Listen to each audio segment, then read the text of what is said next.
Hey everyone, Jared Gatsby back again. We're going to be talking about Chapter 3 of Naruto the manga, going back all the way from whenever it started, leading us out of insanity while we're stuck here in the... And so, reading Chapter 3. Chapter 3 is going to have a little bit more of the stuff I don't like, so get ready for that, because it's its own thing. But going over the things that I really like in the chapter, it goes back again pretty heavily in the fact that Naruto has been ostracized by the village, which I've mentioned in the last 2 chapters, but it goes into the idea now, instead of in chapter 1 where you had all the adults hating Naruto, you get into what was touched on a little bit in chapter 2, where it goes into the idea that the children are just sort of learning to hate Naruto by default because so many of the adults do.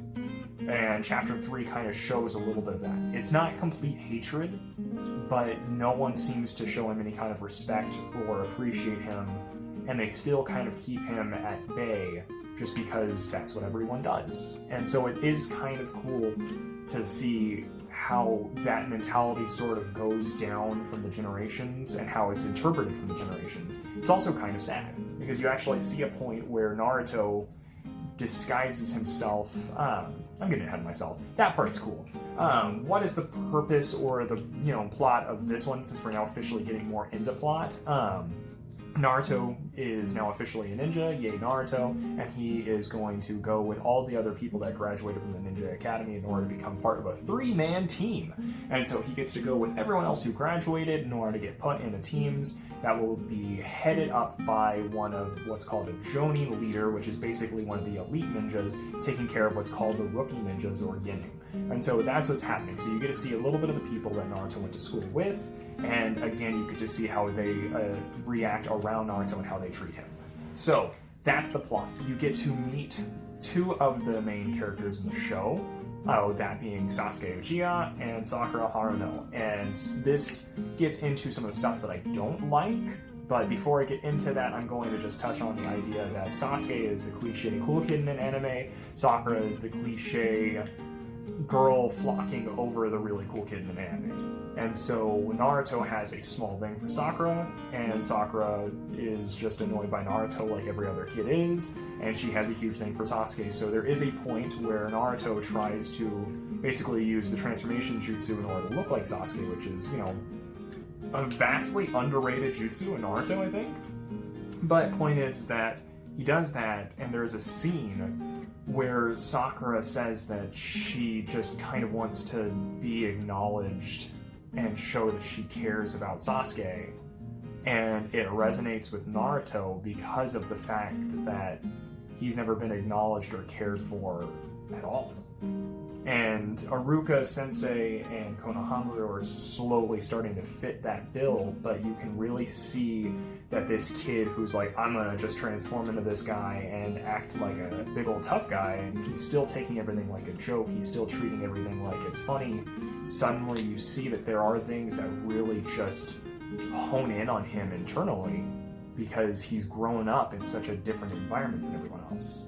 Almost everyone else, but let's get into the things that I don't like. I'm just going to preface this with, again, I watched Naruto whenever I was a kid, and Naruto kind of screwed me up as a small child, only because I wasn't so small that I was just watching cartoons and pretty colors and flashy effects. I was hitting puberty whenever I first started watching Naruto, and so seeing people like Sasuke, who's this like brooding cliche anime cool guy, and everyone loves him, made me think that that was the way that people were going to like me.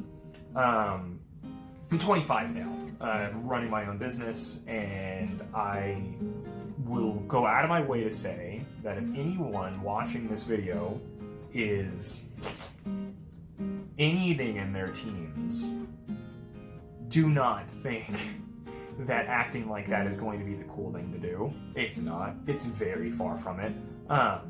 And that screwed up my early teens and my preteens. Middle school was horrible because of that, because I had no idea who I wanted to be, and all I knew was that was supposedly what was really cool, but acting like that in the real world didn't make anyone like me, and so I was super confused. So, not necessarily Naruto's fault, but I blame Sasuke for it. So, there's that. Also, a lot of the otaku girls act a lot like what Sakura acts like, because they think that that's what cute girls are supposed to act like, and so it's really, really annoying. But that's basically all I dislike, is that it's very cliche.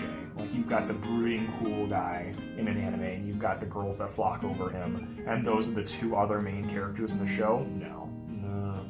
They get explored more, or at least Sasuke does. Sakura still sort of stays annoying the entire time, but less annoying than she is now. But it's not going to be something that I really enjoy. And maybe that's biased because it's affecting me. But that is basically, in a nutshell, what Naruto Chapter 3 is. They don't go over a whole lot. They very, very briefly show Kakashi, who is my favorite character in the show, and is probably going to be the topic of the next chapter, and so that'll be really cool to touch on. I don't remember exactly how well the anime portrays him early on versus later on, but his character growth in general is just amazing, so it would be really cool to see his character early on, now having seen the show for such a long time after it was first airing.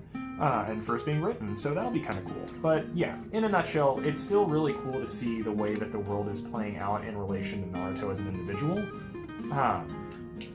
But when the first couple of chapters are all used to really make Naruto feel like a unique but very realistic person, having what is essentially just caricatures of cliche anime, it can get kind of annoying, and I know that Naruto is probably more of the earlier versions of the cliche brooding anime character, cool guy, and pretty girl flocking over the cool guy kind of motif, but it's just not something I like. So that's it in a nutshell, and that's really just this chapter in a nutshell. So I will see you guys in the next one, and we get to touch on who is my favorite character in the entire show, and I will talk to you guys in chapter 4. Thanks everyone. Bye.